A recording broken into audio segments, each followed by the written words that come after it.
ശരിക്കും ഒരു choice ഇല്ലാത്തടത്തും അവരൊരുമാതിരി mock ചെയ്യുന്ന പോലെ ഒരു ചോയ്സ് ഉണ്ട്.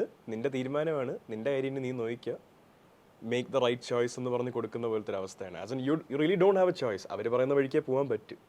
അതാണ് അവിടെ അവർ ഉദ്ദേശിക്കുന്നത്. പക്ഷെ അത് ഡയറക്റ്റായിട്ട് പറയത്തില്ല. അതും ഒരു ഗുണ്ടായിസമാണ്. അത് നമുക്ക് നമ്മുടെ സേഫ്റ്റി നമ്മുടെ ലൈഫിനെ സംബന്ധിച്ച് അത് ഗുണ്ടായിസമാണ്. അതാരാണ് ഏതാണെന്നൊന്നും നമ്മൾ പറയില്ല. നമ്മളങ്ങനെ പറയുകയോ അവരെ നമ്മൾ പോയിന്റ് ചെയ്യുന്നതുകൊണ്ട് തീരില്ല. അത് പ്രശ്നം ഈസ് ദർ സ്റ്റിൽ. പ്രശ്നക്കാരനെ നമ്മൾ പോയിന്റ് ചെയ്യാറേ ഇല്ല ഒരിക്കലും. പ്രശ്നത്തിനെയാണ് നമ്മൾ പോയിന്റ് ചെയ്യുന്നുള്ളൂ.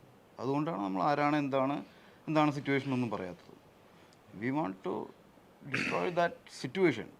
അങ്ങനെയാണെങ്കിൽ നമ്മൾ ആ സിറ്റുവേഷനെയാണ് പോയിന്റ് ചെയ്യുന്നത്. ആ പോയിന്റ് ചെയ്ത് നമ്മളെല്ലാവരും അതിനെതിരെ പ്രവർത്തിക്കുകയോ അല്ലെങ്കിൽ സംസാരിക്കുകയോ ഫസ്റ്റ് തിങ്ക് ചെയ്യണം, എന്നിട്ട് സംസാരിക്കുക, എന്നിട്ടേ പ്രവർത്തിക്കാൻ പറ്റുള്ളൂ. നമുക്ക് ഒരിക്കലും ഡയറക്റ്റ്ലി ഗോ ടു ആക്ടിവിറ്റി.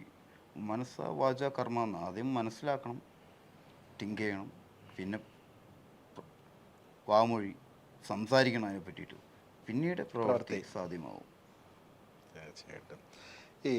ഇത്രയും ടോപ്പിക്കുകൾ, ഇത്രയും സീരിയസ് ആയിട്ട് ഇതിനെപ്പറ്റി സംസാരിച്ചുകൊണ്ട് ഞാൻ വേറൊരു കാര്യം ചോദിക്കട്ടെ.